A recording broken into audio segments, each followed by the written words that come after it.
What is up, everybody, and welcome back to Tony's Corner, a Great Girth segment. I'm your host, Tony, the guy who's wearing a t-shirt that's a little bit too big for him, two sizes too big to be exact.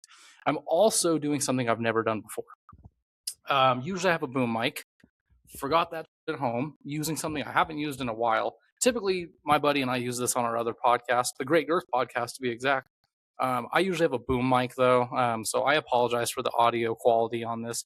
However, in spirit of what we're doing, it's perfect. What are we talking about today? Well, we're getting a little bit elevated, if you know what I mean. We're doing a review of the 2006 cult classic, or should I say, cult catastrophe, Evil Bong, directed by the king of low budget, Charles Band.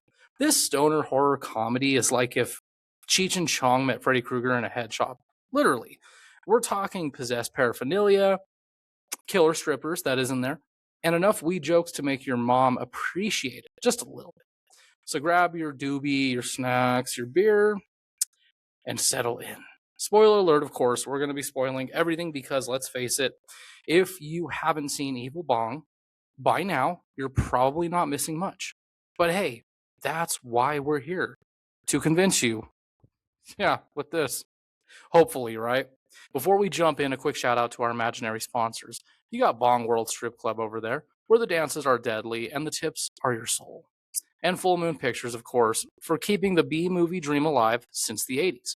All right, enough with the jokes. Let's light this up. First things first, some background on this gem, right? Evil Bong dropped in 2006, straight to DVD because theaters probably weren't ready for this level of artistry. It's produced by Full Moon Pictures, dude. Charles Band's like baby. It's his empire of puppet horrors and weirdness. Band, for those of you not in the know, is the guy behind like Puppet Master, Ghoulies, Ginger Dead Man, you name it. If it's tiny, terrifying, and on a shoestring budget, he's probably directed it or had some sort of say in it. This flick was shot in just 7 days, dude, which explains a lot. The idea came from Band chatting with his sons about making a weed movie, and boom, well, many other things, not just that. But 6 weeks later, we're talking filming begins. Talk about like what a high concept. And it's why it's relevant. Who'd have thought, right? Anyway, the cast, dude, it's a mix of unknowns and cameos that scream fucking cult film. Leading the pack is John Patrick Jordan as Larnell, the ultimate slacker stoner, in my opinion. Then there's David Weirdoff as Alistair, the nerdy straight edge roommate who's basically the like audience surrogate, dude. He's literally like, he looks like a dollar store nerd you buy when making one of these movies. Hats off to him for the hard work there. I love it. Then you got Mitch Ekins, plays Bachman, who has very little screen time, but he makes it work. For the very little time we get Bachman, he almost feels like the most lovable and relatable if you were a pothead. Like we were back then. But he's the jockish dude. Then Brian Lloyd is Brett, another jockish style pothead who's all talk and no walk, but at times he is the character that can make the most sense. You got Robin Sidney as Luann, the eye candy, of course, and Kristen Green as Janet, Alistair's crush. But the real stars, they're either a cameo appearance that feels like a lifetime or exists just because. You got Tommy Chong as Jimbo Leary, the burnout ex-owner of the Bong, and Michelle Mayes voicing Evie. Look, guys, she's voicing the Evil Bong herself. Before we go any further, I do this every video. My apologies for if I mispronounce somebody's name. I don't know about half of the people that were in this movie. I know some of them. They're horror alumni. But even then, there's times, dude, when I'm doing these that I don't fully look up how to pronounce their names, and I usually pick it up. So my apologies there. It's amateur hour, just like this movie. She does pretty good here, in my opinion. Plus, you got horror legends like Bill Moseley from The Devil's Rejects. You got Phil Fondacario, and even the Ginger Dead Man, puppeteered by John Carl Buckler himself. Budget-wise, we're talking peanuts, dude. And oh, how it just shows. This movie is probably under 100K, but it looks like 5K. And a case of Red Bull to throw in there. The effects are like gloriously cheap, dude. Paper mache, bong face, CGI that would make a PlayStation blush, and stripper kills that are so goofy rather than scary, you can't help but laugh and smile. The soundtrack's got tracks from like Twisted, Insane Clown Posse, Cottonmouth Kings, dude, pure 2000 stoner rap vibes all the way. But enough setup, all right? Let's get into the plot. I'll summarize it first.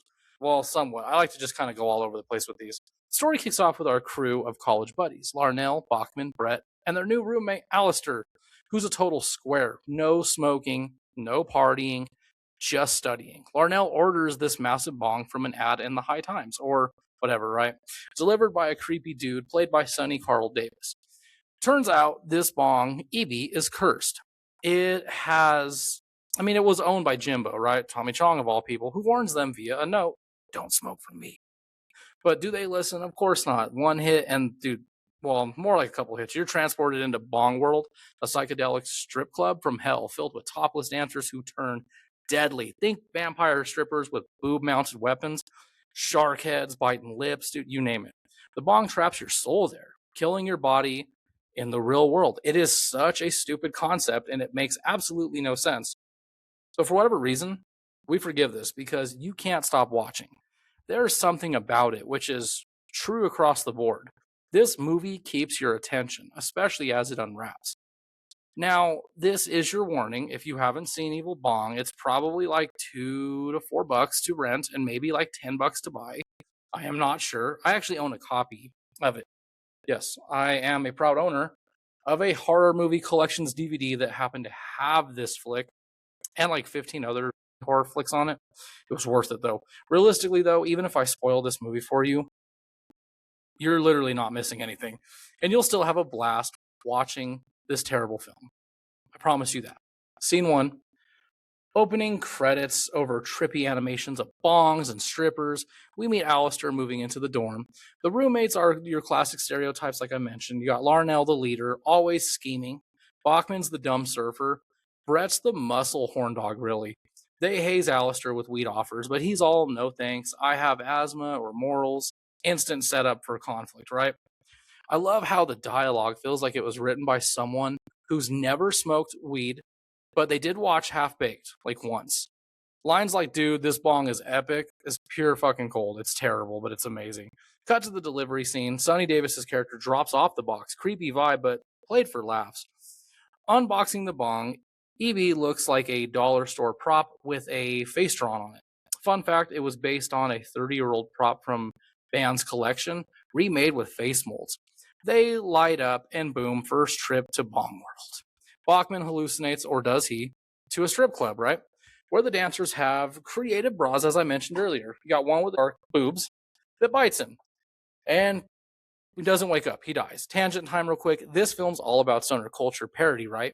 Well, in 2006, weed was so taboo in mainstream movies, but here it's like front and center. Compared to like Pineapple Express 2 years later, Evil Bong was ahead of the curve. It's just way cheaper, I should say. And the horror, it's more comedy. The kills are goofy, dude. It's below scary movie level at best. Moving on, though, the guys find Bachman dead, right? Do they call the cops? Nope. Hide the body in the closet because buzz kill. Classic bad movie logic. Alistair suspects the bong, right? Others think overdose. More smoking ensues. Here's where it gets fun. Larnell smokes, meets cameos such as the Ginger Dead Man. He meets his grandpa. He even runs into a voodoo doll. This is off, dude. Band loves crossovers. This teases the franchise. And then Larnell dies too, eventually, right? Now, Alistair's arc. From nerd to hero. He finds Jimbo's number. Chong's entrance is legendary. Shows up rambling about the Bong's curse in classic Tommy Chong glory. Talks about how, the thing was possessed. It takes you to Bong World. Dude, pure Chong. Funny. He steals the scene every time. So they plan. Alistair enters via secondhand smoke or something. Wait, no, he resists. Janet gets involved. She's Alistair's love interest, right? So rescue mission begins. Bong World, chaos with strippers, patrons like Bill Moseley looking bored. Jimbo bombs Evie's. He does it with an explosion, dude. The group is alive, of course. The bong shattered. That's how it ends, except Jimbo is trapped in the Bong World. And he is now the king of Bong World. Kind of weird, right? Credits with stoner rap and such end up hitting. Okay. Let's talk characters, though. Larnell's your typical stoner, right? But Jordan plays him with that charm. He's not just dumb. He has moments of insight. And then Alistair, he's His awkwardness just sells. His romance with Janet's cute, but it is underdeveloped. The girls, Luann and Janet, are mostly there for eye candy, but Sydney's Luann has some sass. Evie's, voiced by Michelle, is seductive like an evil Siri. There you go. Tommy Chong, though, is the MVP. His extended cameo feels like a love letter to stoner films. And of course, my least favorite part of the show, right? We gotta talk themes. What are the themes? Luckily, the themes are simple. The themes of Evil Bong are cautionary tale on drugs. No, I'm just kidding. It's more like weed's fun, but possessed bongs are bad. Humor, pot galore, dude. And there's the horror, light, more gross out with fake blood. Reception's mixed. Dead Central called it enjoyable. Well, more like an enjoyable throwback to Full Moon's heyday, but flawed premise, right? Spectrum Culture trashed it as inauthentic stoner talk. IMD averages like probably 3.9, but fans love the trashiness. It spawned 7 sequels plus crossovers like Ginger Dead Man versus Evil Bong. You had the 2021 Blu-ray box set release, even a 2025 special edition. It's dumb, but intentionally. Watch stoned with friends. Perfect bad movie night, man. The weakness is the pacing drags, the effects suck, the acting is beyond wooden, but the cameos are awesome. The short runtime is great, and it's a pothead journey we can all relate to. Minus the evil bong, of course. Quick tangent. I've seen all these movies, and dude, it really starts with Evil Bong 2, King Bong. The group goes to the Amazon for, cure. They meet Mel Bong. From there, it's the 3D sequel with aliens, and then the crossovers get wilder, dude. Vegas, Halloween, even the Ginger Weed Man, like, band's milking it at this point. All right, now it is time to wrap up what's left of this green. Evil Bong is a terribly made movie that just feels right. This is a movie that I showed to my younger brothers and all my buddies back in my stoner days. Man, we all agreed on one thing. This was a wild movie. Don't believe me? Pop it in. At the very least, it is weird. I do know that there's also like a big difference between the OG DVD and the updated 4K release. So I watched it and I noticed that the opening credits were way more cleaner and very noticeably like green screen. I do recommend you buy this movie to add to your collection and do it the Tony's Corner way. However, my feelings won't be hurt. Evil Bong really feels like a product of its time. That stands the test of time, especially for the sensitive world that we live in, right? You may not be blown away by this movie, but I can promise that it will make you laugh at the very least. I can admit it's an acquired movie for sure, but open your mind to some dumb fun and you'll get it. Do not take this movie seriously whatsoever. I have to be honest though. And it's the fact that this movie is not a good movie, but I love it. Most folks will say don't waste your time or half a star for effort. But I'm going to give it a worth checking out on streaming. 3 stars on Tony's Corner, a must see if you just purchased some more treats for the weekend. That is all I can really say about this movie though. I mean, yeah, it got its faults. Like I said, it's cheesy. It's terribly made, terribly acted. But oh dude, once you watch it, you can't stop watching it. You just want to show it to your homies and everything. It's so worth it. But that is all I have to say about that.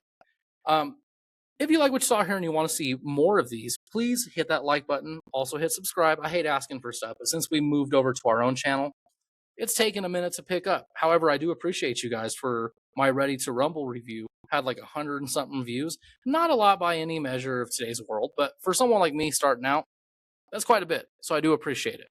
Oh, and if you do want to get involved in my politics, see my political side, go to the Great Girth podcast. Fair warning, you probably shouldn't if you're a sensitive type. Or if you just want to stay away from politics and not have your movie reviewer image tarnished, then stay here with Tony on the Tony's Corner segment. I'm Tony. As always, folks, thank you for watching. And remember to always, even when you're using equipment, stay rad.